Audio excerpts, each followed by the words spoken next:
Welcome to Speaking Superdimensionally. My name is Toby. Thank you so much for joining me here. This is our first episode. And although when I first envisioned this podcast, it was going to be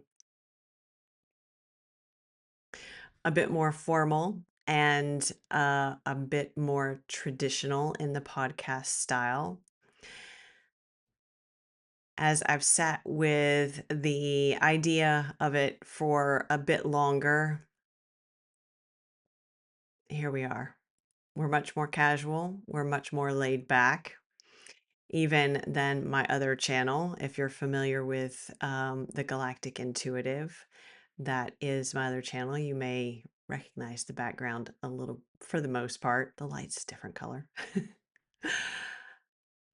We're going to be talking about, I'm going to be sharing some more personal things over here.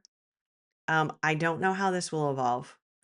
And I will lead with that because as it seems to go with my path, it is ever evolving, which I suppose it is for all of us, right?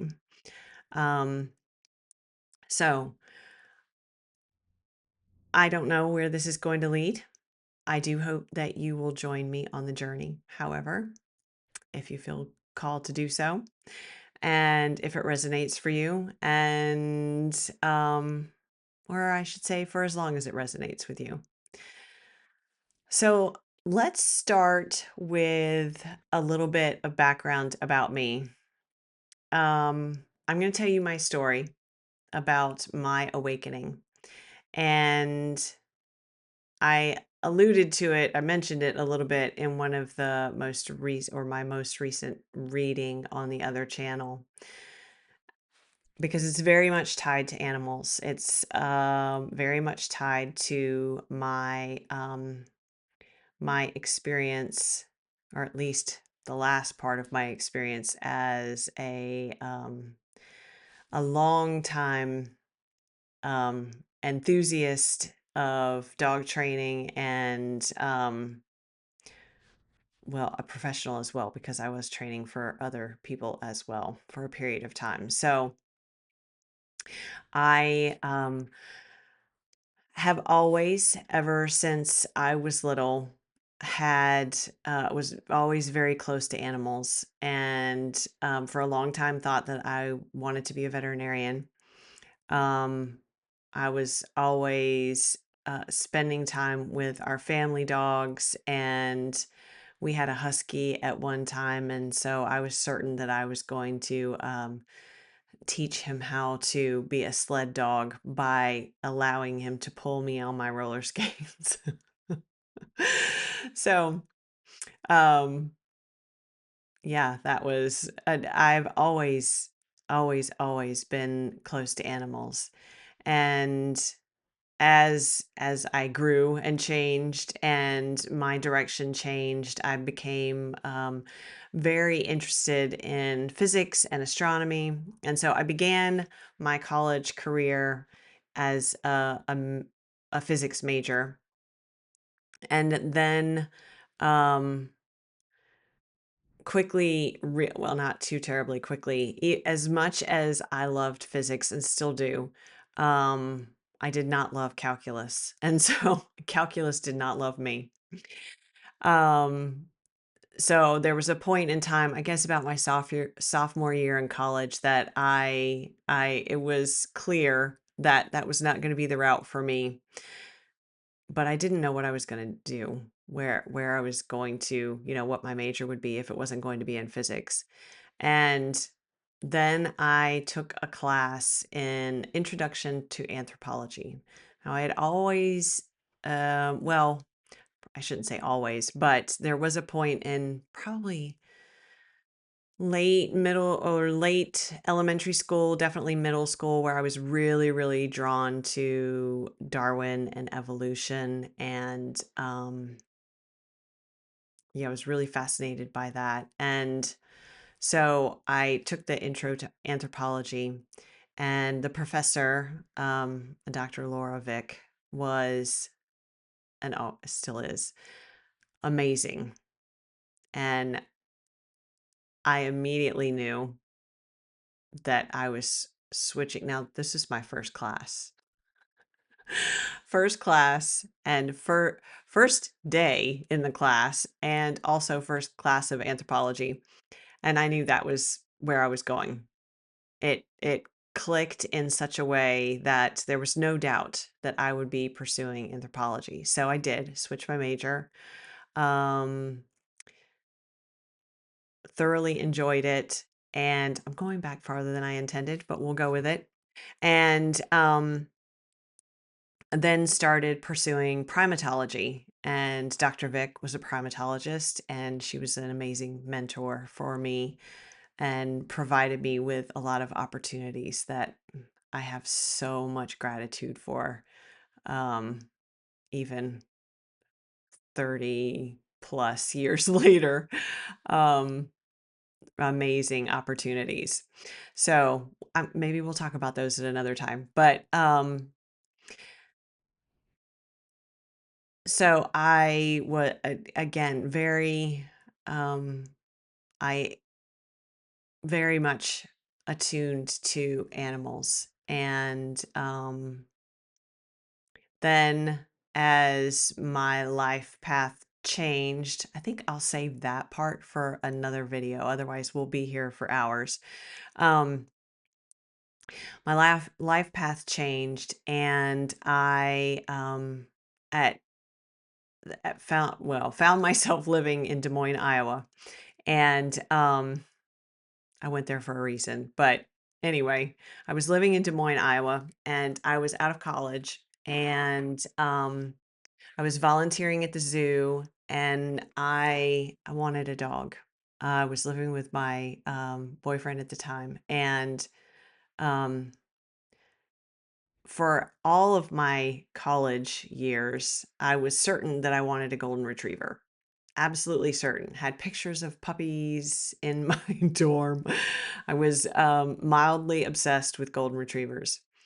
And yet, when I was in a position to have a dog, a puppy of my own, that it switched for no clear reason, except that now I see it as the guidance that it was, um, to find a German Shepherd.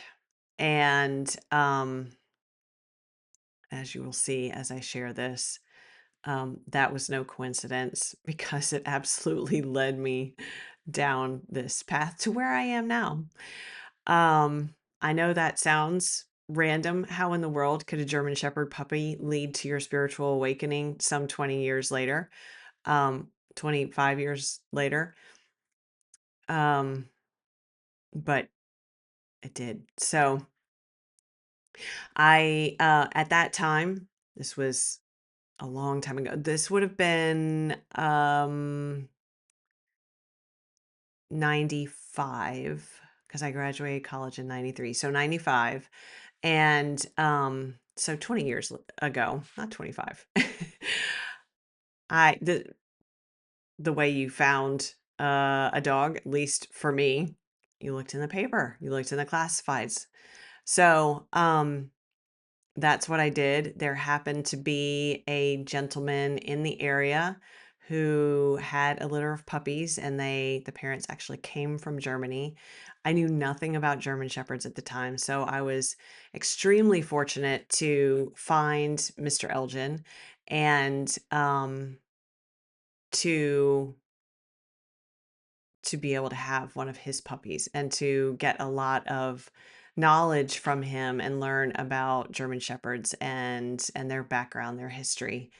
And so because of working with him, or learning from him, and becoming friends with him, I was able to also learn about a German dog sport that was used as a breeding requirement, or like a selection tool for breeding German shepherds in Germany, which is called Schutzhund.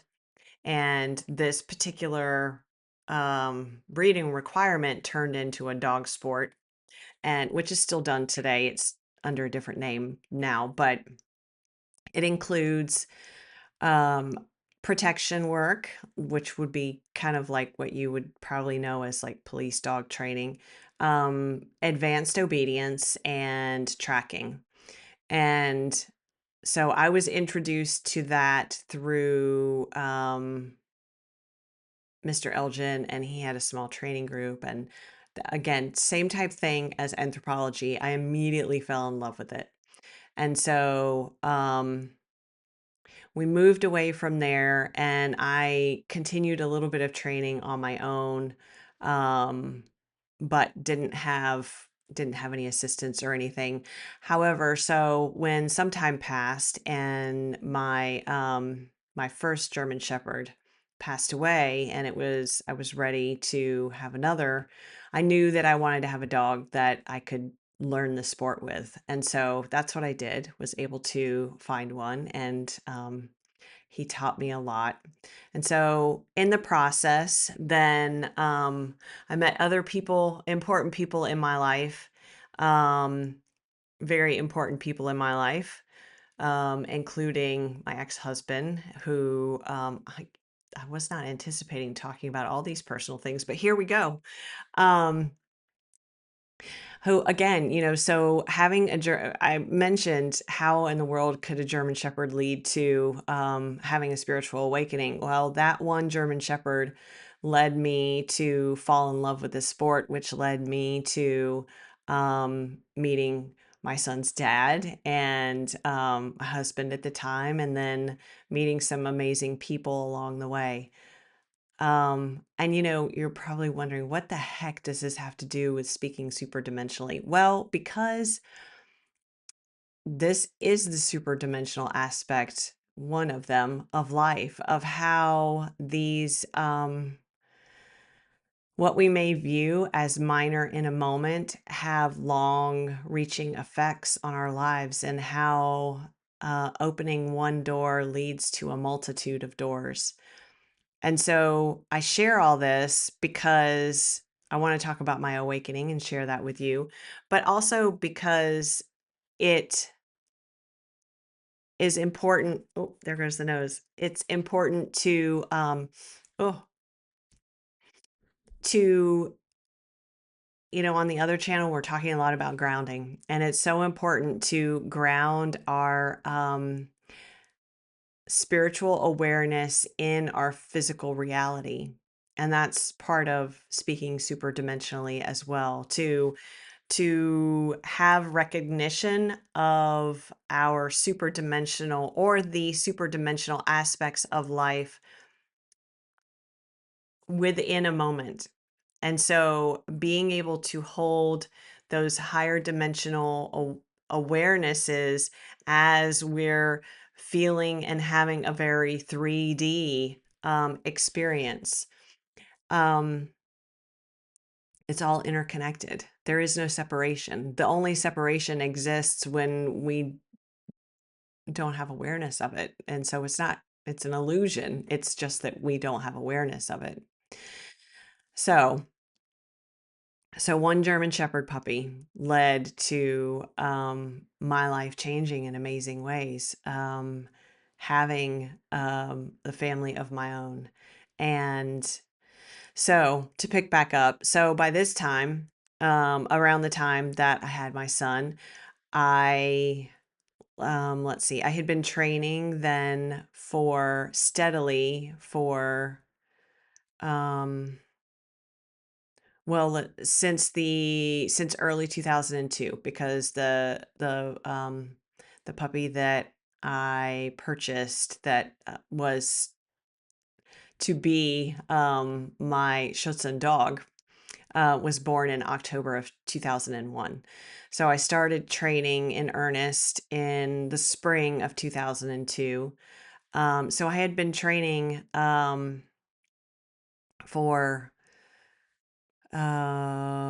almost 9 years then, when my son was born at the end of 2010.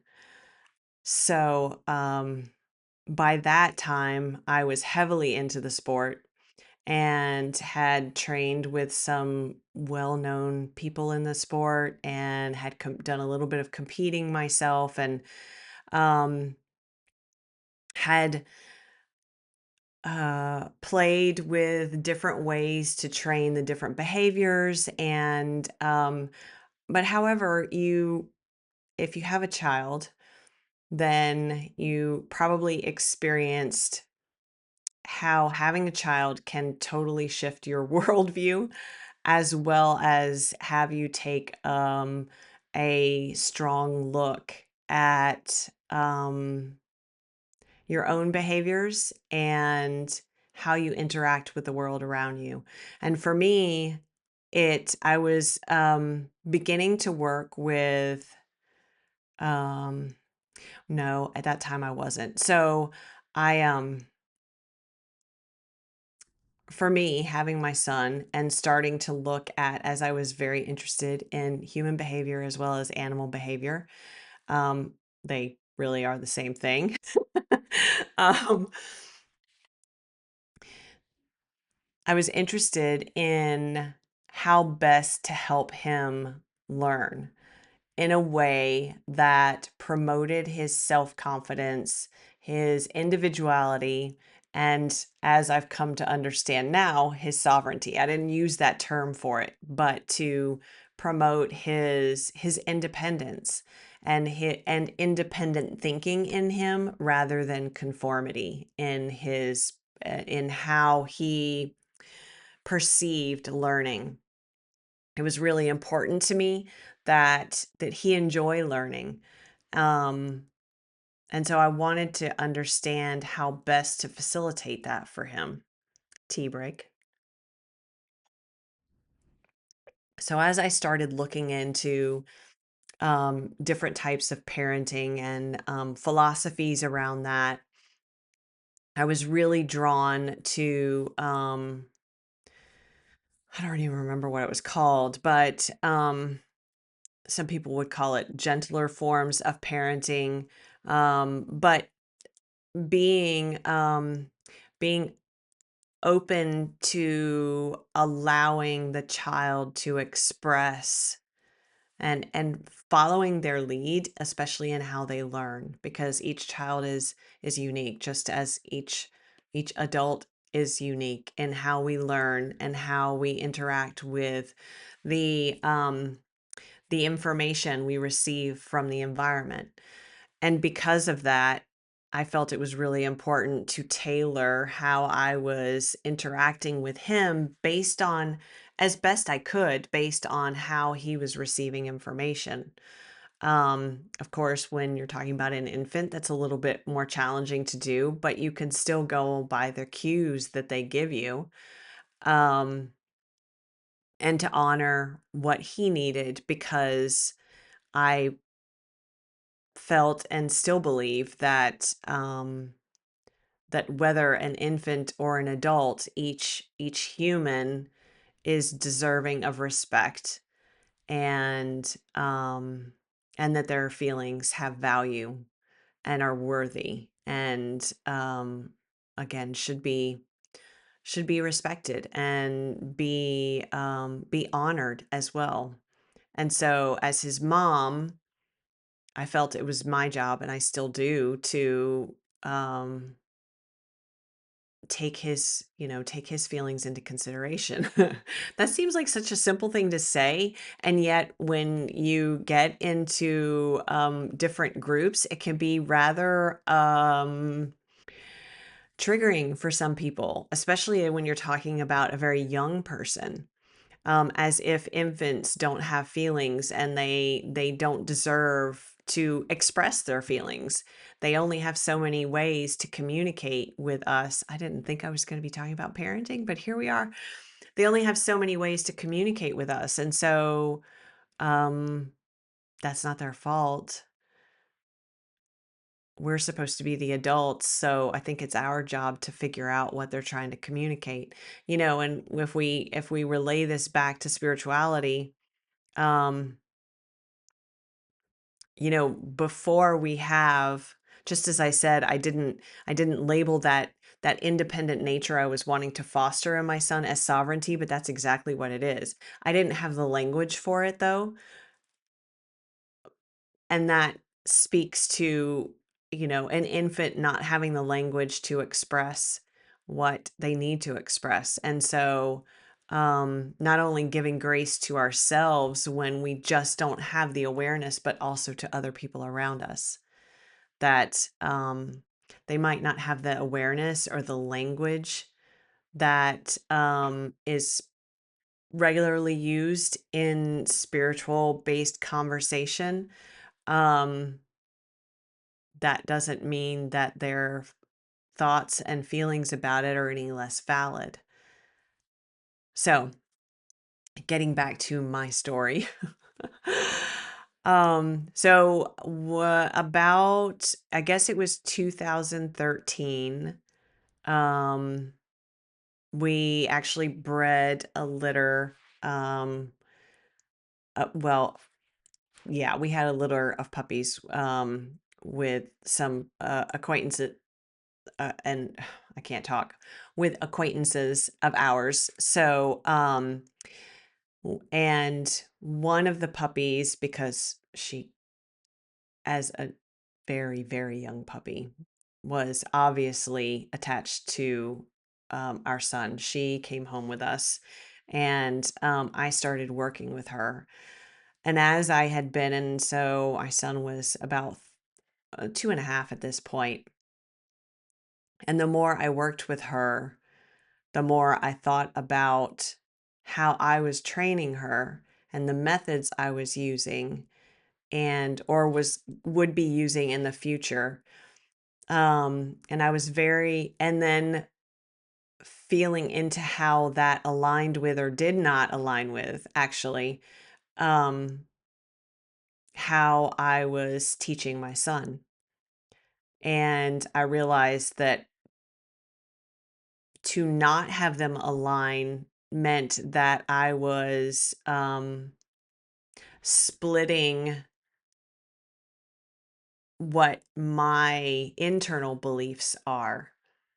And so that that facilitated a whole series of events that led me to begin training in a completely different way. I mean, not completely, because I was doing some of those practices, building more of them into my repertoire of tools, but um it led me to completely taking out any sort of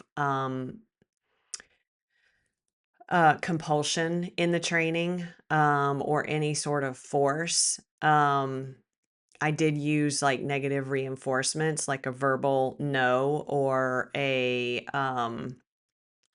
am I trying to say? Um, Holding back reinforcement. But I didn't use any sort of training tools or anything that would have equated to force or compulsion at all. And I was very dedicated to that particular way of training, which now there are many more people doing that. At the time, there weren't many people doing that in that particular dog sport. And so it was a little frowned upon, if I'm going to be frank, since we're being honest here with each other. It was looked down upon as if there was no possible way that you could train very intricate and detailed behaviors and chains of behaviors without some sort of force or punishment or compulsion. Um, However, I am the type of person that if you tell me I can't do something and I really want to do it, I'm definitely going to do my best to do it. So I'm a little stubborn that way. Um, and very opinionated as well. That if I believe I can do it, I'm damn well going to give it my best shot. So I started learning a lot from different sources. There were a couple of people that really helped me along the way. and were very willing to help me and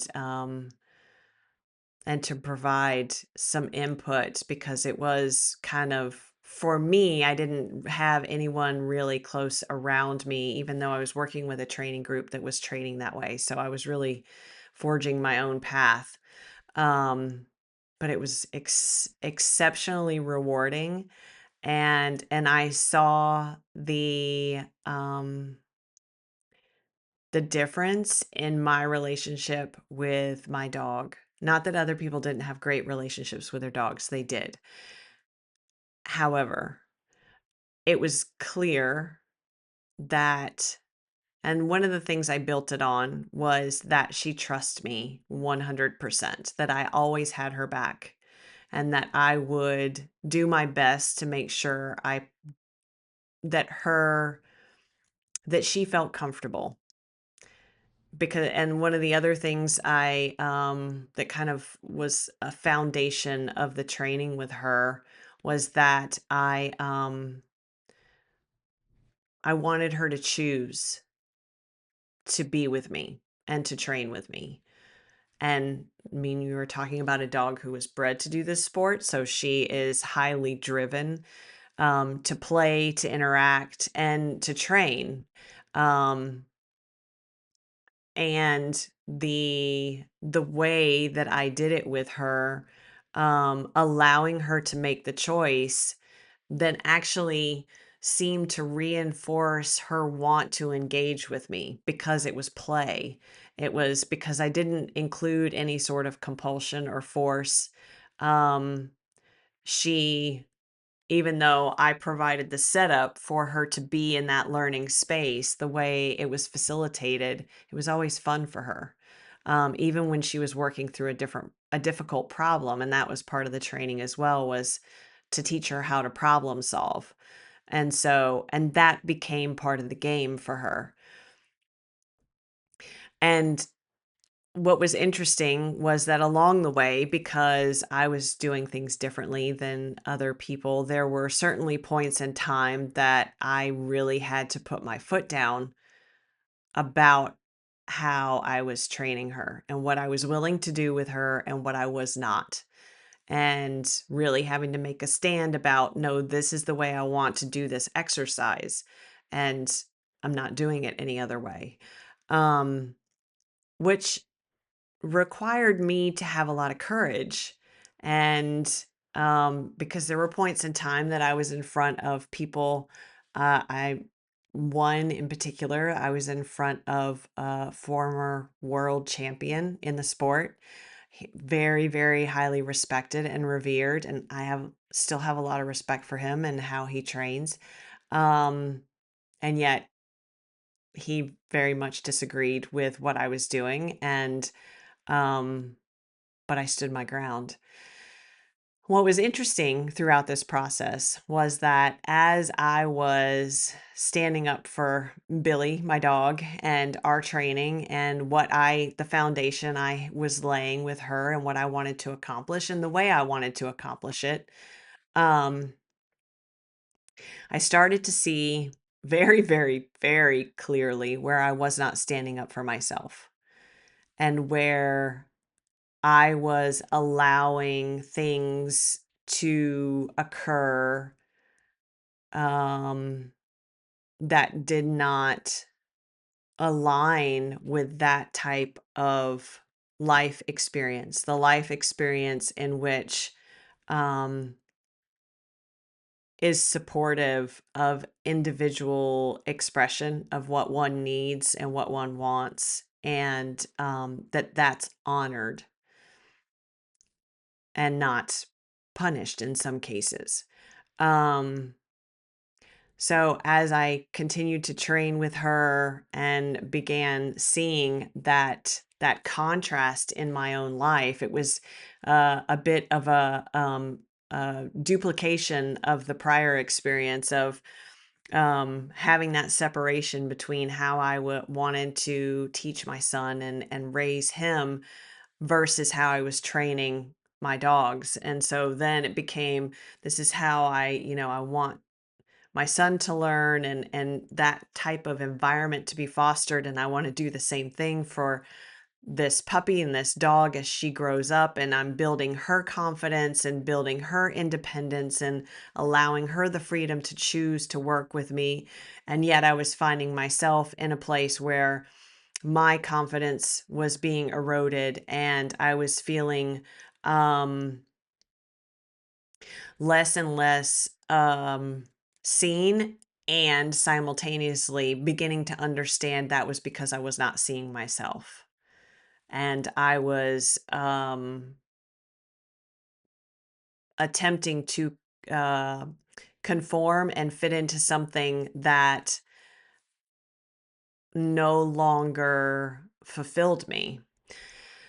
Um, so here we get to where things start to take a spiritual turn. And I had a friend who introduced me to some things. I had always, um, well, I'll back up a little bit.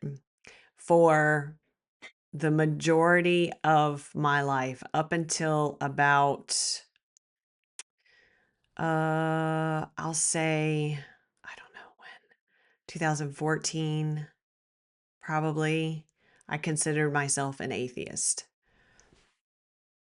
I was very logic based, very science based. And basically, if I couldn't touch it, feel it, taste it, smell it, have evidence of it, it didn't exist. So, which is hilarious, as I sit here now in front of you to say that. But that was my belief, and that was my perception of reality. That's a better way to say it than a belief. That was my perception of reality. And so that started to erode somewhat. And around that time, I guess it was around 2015, maybe 2014, between there and 2016 for sure. Um, for my, even as a teenager, but definitely through my adulthood, I just thought I was super, super observant. I thought I was super observant because I would, um, I would be able to put pieces of the puzzle together where other people around me would, some cases they would literally say, "How did you know that?"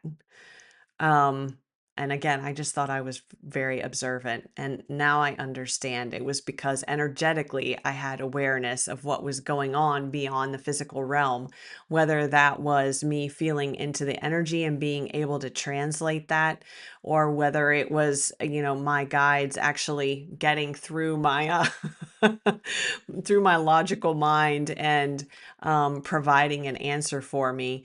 But again, I thought that I was just very observant. I was very observant. Um, I was trained to observe as a primatologist and as a behaviorist, and working with dogs in the training, that's a key skill. If you can be very observant and recognize minute behavior changes in your dog and be able to adjust to that or reward to that instantaneously, then that's a very valuable skill. So I had honed that. However, I did not know that I was an empath. I didn't even know what an empath was. And so I had a friend at the time that came into my life then, and it opened my eyes to quite a few things about the spiritual world. And at the same time, I was in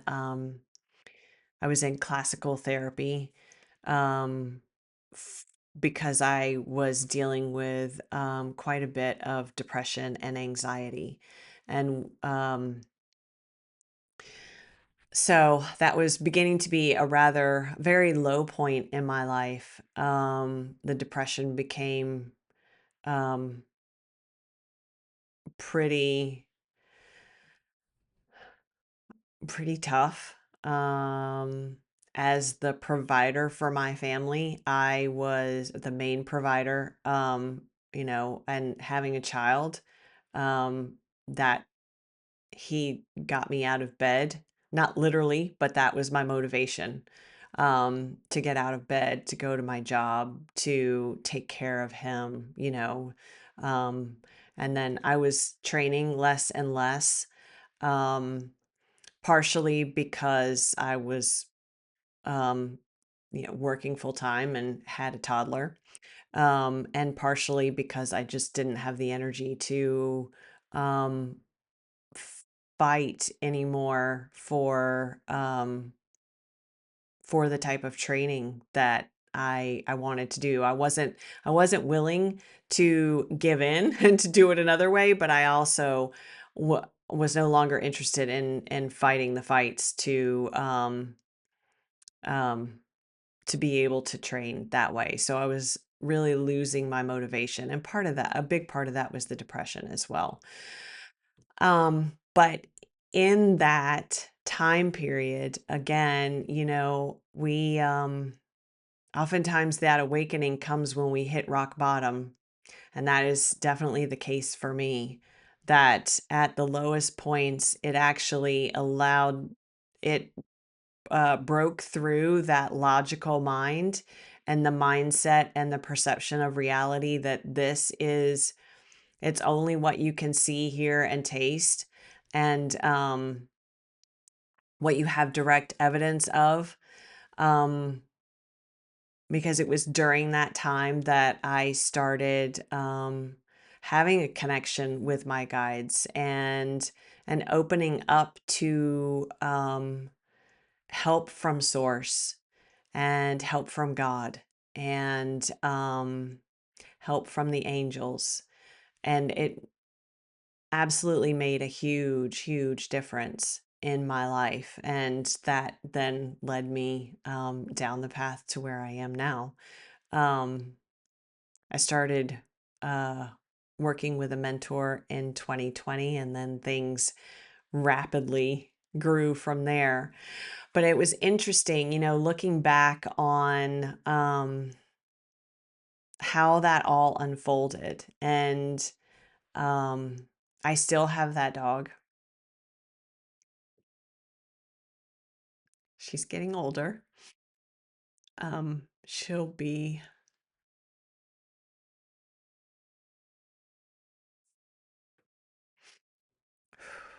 she'll be 13 in June. And for a German Shepherd, that is very old. Um, but her mom lived to almost 16, if you can believe that. Which is unheard of for a German Shepherd. Um,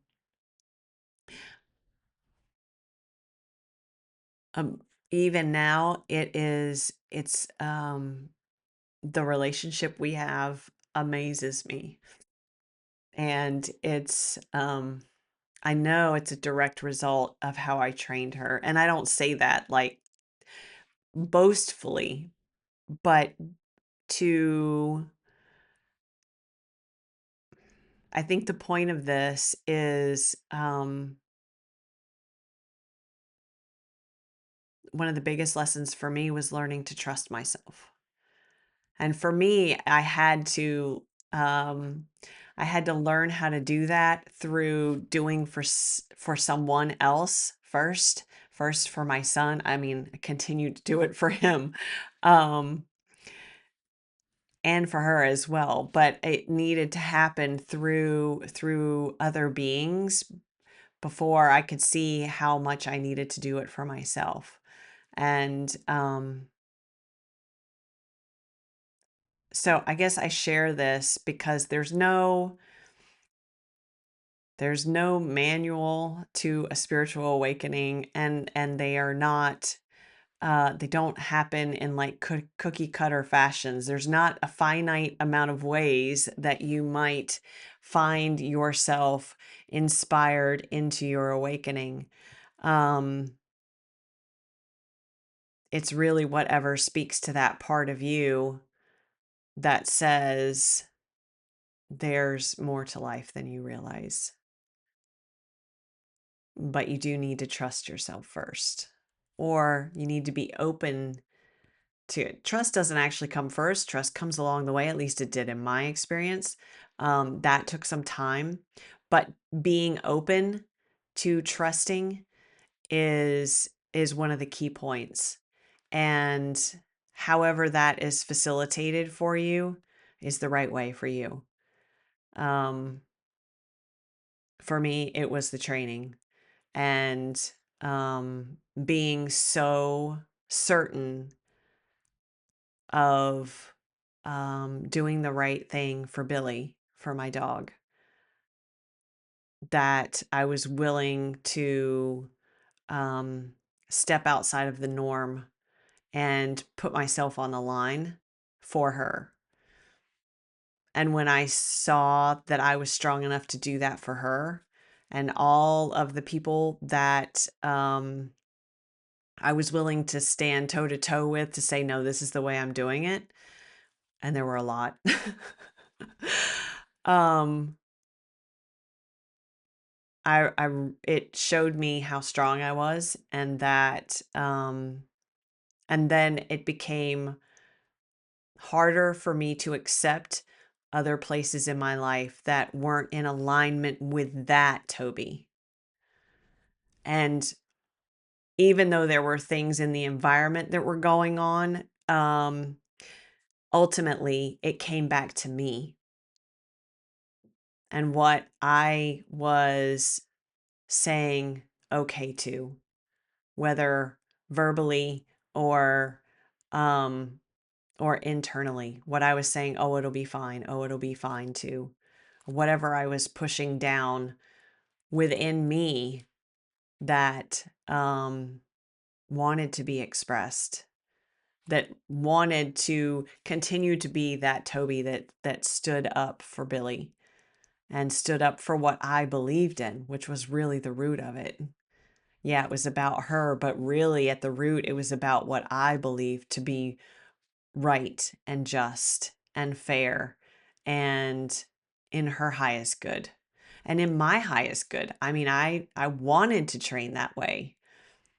I wanted to have fun with it. I didn't want to it wasn't fun for me to break down my dog's trust in me. So yeah, that's my story. I feel kind of odd having shared all that with you. I feel very vulnerable all of a sudden, but that's okay. That's part of it too, is being okay with pushing outside of our comfort zone, because that's, I mean, it's trite to say, but that's where the growth is. We all know that. And doing it is sometimes something different, oftentimes something different. That's where the real joy in life is as well. Um, yeah. So I think that's enough for episode 1. I've talked about myself long enough. I am just talking about myself is often uncomfortable. So, which is another reason for doing this, right? Stepping outside that comfort zone. But I also am drawn to people who are willing to share their story, because as unique as our stories are, we have so much in common. And so I don't share my story here to hear myself talk about it. I already know it. But because maybe someone will find it helpful and we'll find some resonance in it, and we'll hear a phrase or even a single word that says, okay, now I understand something about my own life that a little bit more. So if it provides that for you, um, I'm grateful, and it's absolutely worthwhile to be here talking about my life, if it is helpful for even one of you out there. So thank you for listening, and if it was entertaining, that's great too. Thank you for listening, for being here. I greatly appreciate all of you, And I hope you'll subscribe to the channel. It is a brand new baby channel, so all of the support is so greatly appreciated to help get it going. And we'll just see where it goes. We'll see where it goes. I would love to see having guests on at some point. Um I do see that as part of this process. And yeah, I'm excited about where this goes. So I hope you'll join me on this journey. And if you're just finding me here and you have not found me on the other channel, that is the Galactic Intuitive. If you're interested in readings, channeled messages, ascension, information and guidance, check that out. I'll have it linked in the description box. All right.